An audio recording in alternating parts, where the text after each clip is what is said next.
कानून इंसाफ के लिए होता है, पर क्या हो जब कानून की एक किताब इंसाफ की राह में खड़ी हो जाए।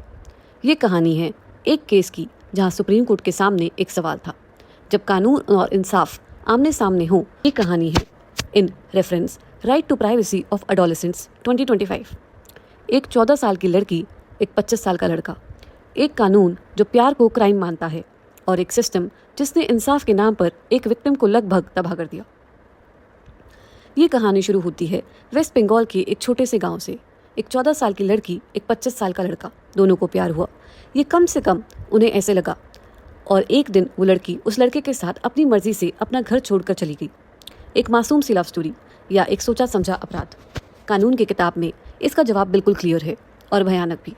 इंडिया का एक बहुत ज़रूरी और बहुत सख्त कानून है द पॉक्सो एक्ट, यानी protection of children from sexual offences act. ये कानून 2012 में लाया गया था बच्चों को सेक्सुअल अब्यूज़ से बचाने के लिए, और इसका एक नियम नॉन नेगोशिएबल है। अगर किसी बच्चे की उम्र 18 साल से कम है तो किसी भी सेक्सुअल एक्ट के लिए उनकी कंसेंट या मर्जी कानून की नज़र में ज़ीरो वैल्यू है, कोई मतलब नहीं है।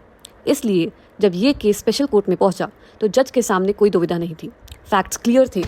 लड़की 14 साल की थी, सेक्स फिजिकल रिलेशनशिप हुआ था, कंसेंट मायने नहीं रखती। केस क्लियर कट था, aggravated penetrative sexual assault under section 5 and 6 of the POCSO act. Special court ने वही किया जो कानून कहता है। उन्होंने कानून पर पूरी तरह अमल किया। लड़के को 20 साल की सख्त कैद की सज़ा सुनाई गई, इंसाफ हो गया, फाइल बंद कर दी गई। पर असली कहानी तो अब शुरू हो रही थी।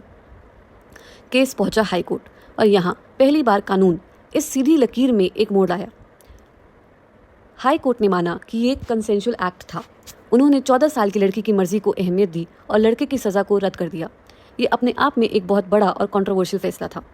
इसने पॉक्सो एक्ट के बहुत कोर प्रिंसिपल को चैलेंज कर दिया था। तो मामला आखिरकार पहुंचा सुप्रीम कोर्ट ऑफ इंडिया। लेकिन कानून की रफ्तार बहुत धीमी होती है।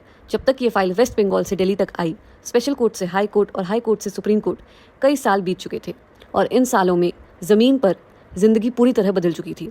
जब ये केस देश की सबसे बड़ी अदालत के सामने आया तो विक्टिम अब 14 साल की बच्ची नहीं थी, वो एक अडल्ट थी। वो एक माँ बन चुकी थी, और जिसे कानून अक्यूज्ड और रेपिस्ट कह रहा था वो उसके बच्चे का बाप था और उसकी नज़र में उसका पति। एक ऐसा सवाल था जिसका जवाब कानून की किताबों में नहीं था। उनके सामने एक साफ लेकिन बहुत मुश्किल चुनाव था। The letter of the law, कानून का शब्द, पॉक्सो एक्ट का मैंडेट पूरा करे।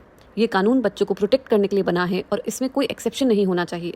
अगर आज प्यार को एक्सेप्शन बना दिया तो कल हर क्रिमिनल यही बहाना देगा। एक गलत मिसाल कायम हो जाएगी।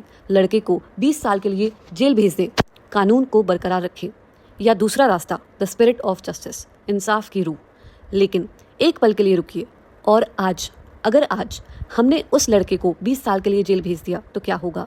एक परिवार टूट जाएगा, एक बच्चा अपने बाप के बिना बड़ा होगा, और सबसे बड़ी बात, जिस विक्टिम को बचाने के लिए ये पूरा केस शुरू हुआ था, क्या हम इंसाफ के नाम पर उसी को दोबारा सज़ा नहीं दे देंगे? उसी का घर, उसी की ज़िंदगी अपने हाथों से बर्बाद नहीं कर देंगे? क्या कानून का मकसद इंसान की बेहतरी है या सिर्फ नियम पालन है? सुप्रीम कोर्ट ने कहा, हम सिर्फ फाइलें नहीं, ज़िंदगी देख रहे हैं, हमें पूरा सच जानना है। कोर्ट ने वो किया जो इस केस का टर्निंग पॉइंट बना। उन्होंने एक 3 मेंबर एक्सपर्ट कमेटी बनाई, एक क्लिनिकल साइकोलॉजिस्ट, एक सोशल साइंटिस्ट और एक डायरेक्ट वेलफेयर ऑफिसर। हुक्म दिया, जाओ उस लड़की से, उस लड़के से, उनके परिवार वालों से, सबसे बात करो और हमें बताओ कि सच आखिरकार है क्या। जब उस कमेटी की रिपोर्ट सुप्रीम कोर्ट की टेबल पर आई, वो रिपोर्ट एक रिपोर्ट नहीं थी, वो एक चार्जशीट थी हमारे पूरे सिस्टम के खिलाफ। रिपोर्ट का सबसे शॉकिंग फाइंडिंग ये था, इस लड़की का ट्रॉमा उस एक्ट से नहीं हुआ, बल्कि उस कानूनी प्रोसेस से हुआ जिसमें वो फंस गए। ये लाइन दोबारा सुनिए, the trauma was caused by the legal process itself. Report ने बताया कि सिस्टम ने हर लेवल पर उस लड़की को फेल किया। जिसे कानून विक्टिम पीड़ित मानता था, सिस्टम ने उसी को प्रोटेक्ट नहीं किया। सबसे पहला फेलियर पुलिस के द्वारा हुआ। जब लड़की मिली, पुलिस ने उसे एक child in need of care protection की तरह नहीं, बल्कि एक केस का पीस ऑफ एविडेंस या एक गुनहगार की तरह उसको ट्रीट किया। दूसरा फेलियर हुआ the child welfare committee. POCSO और जुवेनाइल जस्टिस एक्ट के तहत CWC को उस लड़की की जिम्मेदारी लेनी थी। उसे शेल्टर देना था, काउंसलिंग देनी थी, उसकी पढ़ाई का इंतजाम करना था। CWC ने अपना फ़र्ज़ नहीं निभाया।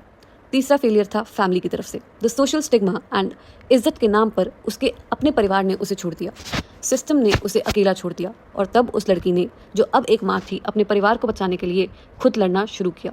रिपोर्ट ने बताया कि वो अपने पति की बेल करवाने के लिए कर्ज में डूब चुकी थी। वकीलों और एजेंट्स को पैसे दे देकर वो लाचार हो चुकी थी। कानून ने जिसे क्राइम कहा, उसने उसे अपनी जिंदगी और अपना सच मानकर सिस्टम से लड़ना सीख लिया था। अब फैसला का दिन आ चुका था। पूरे देश की निगाहें सुप्रीम कोर्ट पर आके रुक गई थी। जस्टिस अभय एस ओका ने वो लिखा जो शायद इंडियन लीगल हिस्ट्री के सबसे यादगार शब्दों में से एक होगा। उन्होंने लिखा, लॉ के मुताबिक हम सज़ा दे सकते हैं, लेकिन यहाँ पनिशमेंट देना जस्टिस नहीं, जुल्म होगा। कोर्ट ने माना कि ये लड़की इस पूरे मामले की सबसे बड़ी विक्टिम है, सिस्टम की विक्टिम है, सोसाइटी की विक्टिम है और हालातों की विक्टिम है। अब उसे और तोड़ना न्याय नहीं होगा। और तब सुप्रीम कोर्ट ने इस्तेमाल किया अपना ब्रह्मास्त्र, कॉन्स्टिट्यूशन का आर्टिकल 142। क्या कहता है आर्टिकल 142 ऑफ द कॉन्स्टिट्यूशन? ये वो एक्स्ट्रा ऑर्डिनरी दिव्य शक्ति है जो कॉन्स्टिट्यूशन सिर्फ सुप्रीम कोर्ट को देता है। ये कहता है कि अगर कंप्लीट जस्टिस, पूरा इंसाफ करने के लिए कानून के नियम कम पड़ जाएं या रास्ते में आ जाएं, तो सुप्रीम कोर्ट उनसे ऊपर उठ सकता है। और कंप्लीट जस्टिस क्या था? फैसला सुनिए, ऐतिहासिक। कन्विक्शन बरकरार रहेगी। कोर्ट ने साफ कहा कि कानून सही है, पॉक्सो एक्ट जरूरी है। लड़के के कानूनन जुर्म किया है, इसलिए उसकी कन्विक्शन यानी उसका दोष सिद्ध माना जाएगा, कानून का मान रखा जाएगा, लेकिन सज़ा सस्पेंड रहेगी। ये था इंसानियत का फैसला। कोर्ट ने कहा, हम दोष मान रहे हैं पर सज़ा नहीं देंगे। अक्यूज्ड को जेल नहीं भेजा जाएगा क्योंकि यहाँ सज़ा देने से इंसाफ नहीं होगा, सिर्फ बर्बादी होगी। फोकस पनिशमेंट से रिहैबिलिटेशन पर होगा। ये सबसे ज़रूरी हिस्सा था। कोर्ट ने माना कि यहाँ असली इंसाफ सज़ा नहीं, सुधार और सहयोग है। सुप्रीम कोर्ट ने अब वो रोल निभाया जो CWC और स्टेट गवर्नमेंट को पहले दिन निभाना चाहिए था। कोर्ट ने वेस्ट बंगाल सरकार को ऑर्डर दिया, उस लड़की और उसके बच्चे के लिए फ़ौरन एक घर का इंतजाम किया जाए। उनकी पढ़ाई, फाइनेंशियल सपोर्ट और वोकेशनल ट्रेनिंग का पूरा खर्चा स्टेट उठाए। उसके सारे कर्ज चुकाने में उसकी मदद की जाए। सुप्रीम कोर्ट ने यह फैसला सुनाते हुए एक बहुत ज़रूरी बात साफ कर दी। उन्होंने कहा, यह केस प्रेसिडेंट नहीं है, यानी कल कोई और पॉक्सो केस में ये नहीं कह सकते प्यार था इसलिए छोड़ दो, कानून वही रहेगा। ये फैसला इसलिए लिया गया है क्योंकि ये एक एक्स्ट्रा ऑर्डिनरी केस था जिसमें एक्स्ट्रा ऑर्डिनरी सिस्टमैटिक फेलियर हुआ था। तो फिर ये केस एक मिसाल किस चीज़ की है? ये फैसला प्यार या रोमांस के बारे में उतना नहीं है जितना ये सिस्टमैटिक फेलियर के बारे में है।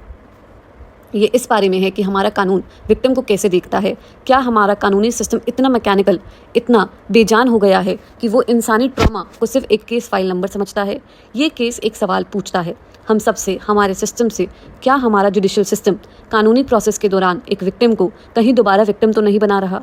क्योंकि कभी कभी इंसाफ का मतलब सज़ा देना नहीं होता, कभी कभी इंसाफ का मतलब होता है ज़िंदगी को एक और मौका देना।